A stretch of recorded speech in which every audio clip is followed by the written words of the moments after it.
Praise to God. అందరికీ వందనాలండి. ఈ సందర్భంలో మనం ఒక చిన్న విషయాన్ని జ్ఞాపకం చేసుకుందాం.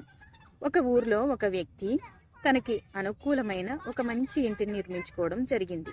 ఆ ఇంటిని నిర్మించుకునే సమయంలో ఈ ఇల్లు నిర్మించుకునేటప్పుడు ఏమేమి జరుగుతుందండి, కన్స్ట్రక్షన్ జరిగేటప్పుడు డస్ట్, కొంత రకమైన డిస్టర్బెన్స్ ఇదంతా వస్తుంది కదా.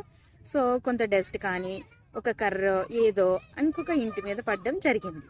అప్పుడు ఆ పక్కింటి ఆయనకి చాలా కోపం వచ్చి తను ఏం చేశాడంటే, ఇల్లంతా నిర్మించేసుకున్న తర్వాత, ఇల్లంతా కంప్లీట్ అయిపోయిన తర్వాత చక్కగా ఇంకా గృహప్రవేశం చేద్దాము అనుకునే సందర్భంలో ఈ పక్కింటి ఆయన ఒక క్రెయిన్ తీసుకొచ్చి ఆ ఇంటిని కూల్చివేశాడంట. ఇది ఎంత అన్యాయం అండి కదా.